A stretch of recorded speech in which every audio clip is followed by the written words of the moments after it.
a few weeks back, Netflix dropped that really emotional video of the cast saying their final goodbyes. Yeah. Can you take us back to your final scene? And, when they Oh said man. cut, what were you feeling that moment as you close this chapter in your life? Um, yeah, so my final scene was there's like a sequence of us waiting in the hospital waiting room for Justin over, a couple hours, a couple days. And like slowly you see the hospital room start filling up with more and more students.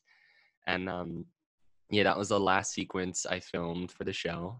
And it was already just like a heavy moment and like a sad moment, which just like I think compounded the eventual wrapping of so many characters even more so because it was just emotional and it was a long day. And knowing that it was the end was, I guess, just kind of the nail in the coffin for that emotion. And it was, yeah, I mean, it was tough, it was sweet, it was like, I tried my best. I know that Netflix, we had like a B camera team during a couple days of filming for the final season, and I know that they even like everyone kind of gave like a little rap speech and like thanking people. I think they filmed all of those too. So I was like trying my best to like contain myself and not become overwhelmed with emotion or overflow myself or something. But yeah, I think my voice started to break and I just couldn't keep it. I'm just sitting there like this and I'm like, I can't. So yeah, I mean, yeah, it was heavy. It was a lot, but it's also like, I keep going back to the word bittersweet just because it's, you reflect back on the 4 years that we've had together as a family, as a unit, as, a team crafting these stories and telling these stories and, you know, these character arcs and what they mean to us as well as an audience out there and how that affects you and you feel a pride to it also, like that you completed it, and also just so grateful that we weren't a show that got hit by an axe early on and that we actually Yeah. got to write a conclusion for these characters and see it through to the end. So yeah, really grateful, really really heartwarming and emotional. And yeah, I guess that's pretty much it. Yeah, something that I love about Tyler's senior quote, which is like, sometimes life gives you a second chance, is something that we get to see him really embrace in season 4. And it Yeah. was, it's important for the viewers to see, and I know you've talked at length about that. How much collaboration did you have influencing that storyline? I mean, I think, a lot of Brian and our showrunner and the writers' room, take from how we as actors have helped craft the characters and bring them to life. I mean, we started season 1 with the only source material being, one, I think, 300 to 400 page book. And now we get to take that time and stretch it out by 49 episodes, 49 hours. Um, so a lot of it is, of course, the genius behind the writers, but also in the way that we perform and the nuances and subtleties within that help like show like, maybe this character is a little bit more timid than we initially thought, Mhm. because it just, the way that the performances come out, it sheds like a really a great light on that. I think a great example for that is Ross as Zach. I think the way maybe people might have read that character in the book is probably very different from how he played it, but now like that is Zach. He's thoughtful, he's kind, he's charming, but he's also kind of one of the boys and has his own demons that he's trying to overcome. And I think that's just a good example for how we all kind of have a hand in helping to shape these characters. um, and it was really amazing getting to work, especially in episode 6, with Brenda Strong, who directed those Yeah. episodes, who of course plays Mrs. Walker. But she was just incredible because I remember she brought the different actors in for like one-on-one meetings. I remember she had this like list of questions for me about my character that I hadn't really thought about because I haven't had to in a long time. But she had these amazing questions. Like she was like, what does Tyler find funny? What does Mm. Tyler do for fun? Where does Tyler hold his pain? And I was like, oh my gosh, these are like incredible questions. And, I started to think about, like, oh, well, like Tyler's not, the best at social cues and socialization. So he might find irony really funny because it's like, it's contrasting to logic, which, for Tyler, he's a very logical based person. So it kind of makes sense. Um, and different things like that. So it was a great opportunity to kind of go back and remember where we started from, starting and digesting these characters and building them up. So it's definitely been a collaborative process since the beginning, and I'm grateful for everyone that's been a part of that, Yeah. And concoction. you've also mentioned in the past that one of the biggest takeaways from this experience is, the importance of looking out for others. And, Yeah. one of, Tyler's last few lines is about if anybody needs help, reach out, send out group text. Did that feel like a full circle moment for you? And then how did you feel about Absolutely. wrapping up his storyline and how that happened? Yeah, definitely. It felt like a natural bookend, just standing over after burying the tapes and kind of having that cathartic ending and being there with this group of friends of everyone who was looked out and taking care of each other. One of the things that I've always liked about Tyler, and I've been saying that a lot recently, is that I appreciate, how we say his senior quote is sometimes life gives you a second chance. It's important to take that chance, when you Mhm. have that opportunity to be responsible and take the decision to, you know, hold that second chance and take it full force. And Tyler's always been someone who, as many mistakes as he makes, he has always proved to me how he tries to rectify those mistakes. Like he's kind of always the first one to take responsibility for his actions and try to fix them, even if they are horrendous things. But with what he did to Hannah, he tried to rectify that in season 2 by being open and honest in his deposition to help the Bakers. He started kind of going off the deep end in season 2 and getting into all kinds of mischief. And so he goes to the behavioral camp, and he actually, it's off screen, but then we see him come back to the school, and Yeah. he's using those techniques that he's learned because he's trying. Um, and then in season 4 again, full spoilers, but obviously like there's the police find the guns, and so he takes the opportunity to try and fix his mistake in the way that he can by working with the police. And I think that that quote at the end, of looking out for each other, I think it's also him trying to rectify his mistakes as well. And it's, he's grateful for this group of friends, and he wants to be there the way that they were for him because he now knows how important that is. Um, and I love it. Yeah, great answer. And then, you and Tyler have been in some of the most memorable scenes throughout Yeah. this whole series. When you look back at the last 4 years, do you have one that kind of sticks out to you? Um, I mean, I love in season 1. There's a scene with Alex and Montgomery where they're talking, and or no, I think it's Alex and Clay, and Tyler comes down and he's like, "What are you guys talking about?" And he's like, "We're we're talking about joining the Illuminati or something." And Tyler is like, "Don't joke about the Illuminati, Alex." And it was just the funniest thing at the time, and I remember it being like a bunch of memes. Especially with it being season 1 and like us all kind of getting to know each other still, Mm, and it was just so fun. That was definitely memorable for me. Season 2, with Cyrus doing the like destroying the baseball diamond, that was one of the coolest things.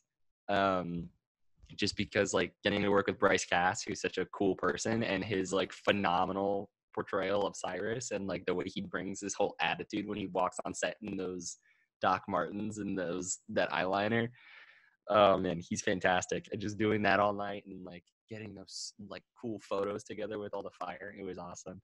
And then obviously there's darker scenes that of course memorable for just how traumatic they can, that like that was for the character, and also the good that it's brought for an audience. Like I've had so mhm. many people that I've been able to talk to that have been touched by it and seen their stories portrayed by that, and also from that the opportunity to work with 1 in 6, the nonprofit Yeah. organization for men who have been sexually assaulted and abused. It's, I think it shows, I think what a lot of us know is that TV and film and media is an art form that speaks to people because of its ability to tell stories and make people feel understood and like they're not alone. And we've had that, the ability to do that with a number of scenes throughout the 4 seasons that we've done together.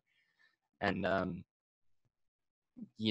think you obviously can't do everything right, but the way that it does affect people, if it has helped one person, and I know from direct messages and conversations I've had with people that it has, it makes me feel, you know, really proud to have had an impact in that, play a part in that.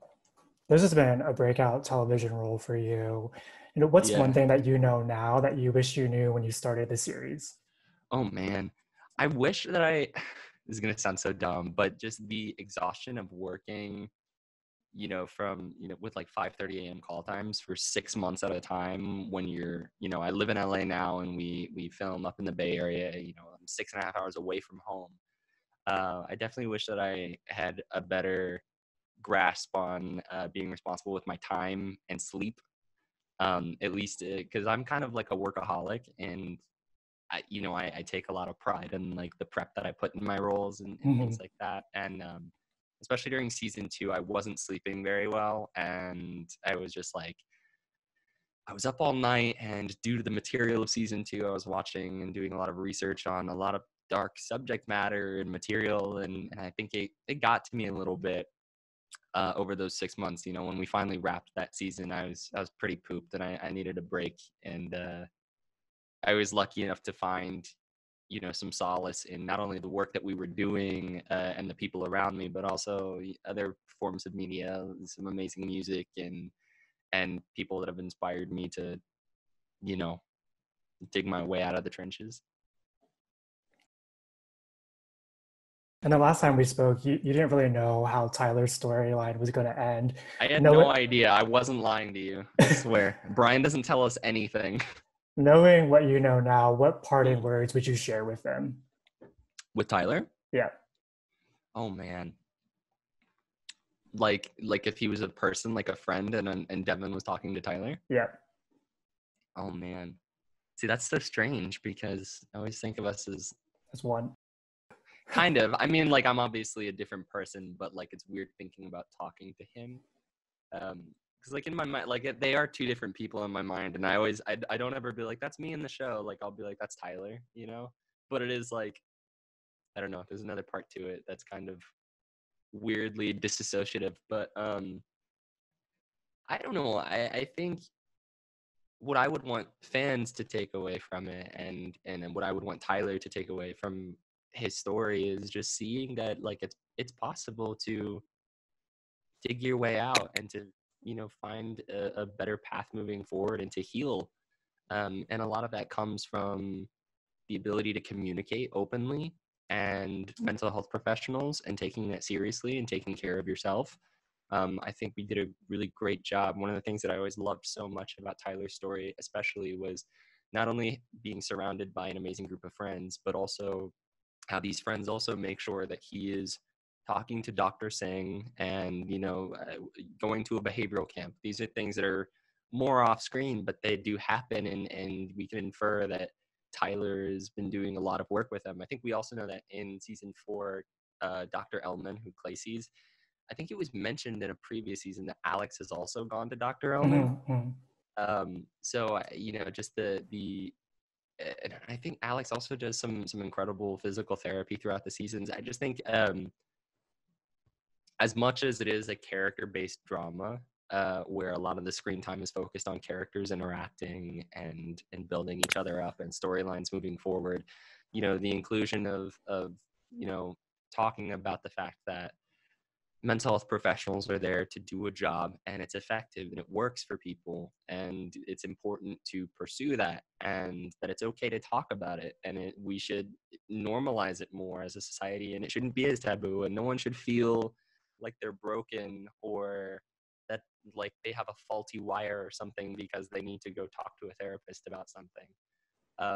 And I would definitely want Tyler to look at his whole experience and know that he's found a strength in that and a comfort in that, and to know that once you get past that, you've done it once before, you can do it again if you need to. So Love that. I guess that's what I would talk to him about.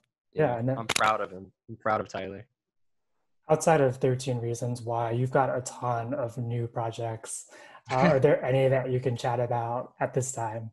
Yeah, I mean, so we've got, I think Greyhound is going to Yeah. Apple TV. So Greyhound is this film that I did with, I did that right after season 2. It's a Tom Hanks in a World War II naval film, where I play a guy named Wallace who works on the ship. And it was really humid filming in Baton Rouge, Louisiana, wearing a bunch of like heavy wool naval peacoats and stuff like that. It was a lot of fun. It was my second time getting to work with Tom Hanks' production company and his producers on there, Steve Sherashian and Gary Geitzman and all those incredible people. So it was a pleasure to get to work with them again. And it's cool that this movie's finally going to come out. I think it's been delayed like 7 times. So it's cool. It's cool. It was a fun couple of weeks that I spent there working on it. Some amazing performances and like crazy sequences. So that's exciting. I did an indie horror film called The Pale Door, which is coming to Shudder, which is a horror streaming service, which is really cool. And I've been so excited because I think that horror, at least recently in the past, like kind of 5 years, we're having like another golden age of horror / thriller movies. Because I think people are starting to think of them less as just genre-based movies, but also just another medium to tell cool stories and to do interesting things on film. Horror is just such an interesting space to do those things because it's so unpredictable and you can do so many weird things. And then, of course, like a lot of horror kind of thriller things are kind of going back to like 90s, 80s, 70s kind of era. And we take it all the way back to the 1600s with cowboys in the Wild West. And a band of cowboys encounter a coven of witches. And I'm going to leave it at that. Love that. And as you look ahead to the rest of your career, what do you hope to accomplish, both personally and professionally? I mean, I think I had always hoped my biggest goal for a long time was to find a project that not only had talent on a creative side that was compelling to work with, but also something that could have a positive impact on people who watched it. You know, I think we all have a lust to do something that's bigger than ourselves and to do something that can, you know, kind of leave a message behind, you know, when we're all gone. And I was lucky enough to already have found that in this show. We've got just incredible talent all around the board. Netflix, Paramount, anonymous content. Brian Yorkie, our incredible showrunner, Tony Award-winning writer. Our incredible producers in Crystal Labeland, Joy Gorman, Weddles, Mandy Tiffy, Selena, everybody who was involved on that end. And then all the incredible directors and writers that we had along the way. And of course, my beautiful, beautiful cast. I love them with my whole heart. Yeah, I feel like I've kind of already accomplished that. But if I can, you know, do that again, I would be even more satisfied. So that would be phenomenal. Yeah, I just want to keep telling stories. I want things that, you know, I want to make things that mean something to people. Which I think, wow, I think that's one of Tyler's last lines too. He says that in the gym. He says, "I just want to take I just want to take pictures that mean something to someone, or that actually matter." And I'm like, wow, maybe we're more alike than I thought. Yeah, and I want to be in a Marvel movie. I think we've talked about this before. Yeah. I want it. I just want to be a superhero. Putting it out there. Yeah. I love that world so much. That was like growing up. I went and saw Sam Raimi's Spider-Man in 2002 in costume when I was 4 years old. It like opened the door to like 4-year-old me of what movies could be and what like film could translate to, and what could be like possible to see. So it would just be awesome to do that. And yeah, also I want to do more movies. I love TV. It's been like an awesome time and like an awesome experience, but I want to fill some more movies in between there if I do some more TV. I thought we would just end our interview with, speaking of the cast, like a one-word association. So the first word that pops into your head when you hear, let's see it. Yeah, let's do it. What about Dylan? Mature. Christian? I don't know. There are so many words that could work for it. Oh, fierce. Fierce. Christian is a fierce human being, like in the best way possible. Alicia? Goddess. Absolutely. Brandon? Oh, lovable. Justin? Dorky. Miles? Adorable. Love him. Ross? Big brother. Timothy? Dad. Tyler? Barnhart? Ooh, geek. Love her. Grace. Grace. Another goddess. She's incredible. She's just like, she's so eloquent and like, Grace is incredible. I love her. And then finally, Catherine. Oh, she started it all. Oh man, Queen. She's just, they're incredible. I feel like these words aren't even good enough. I don't know what to say.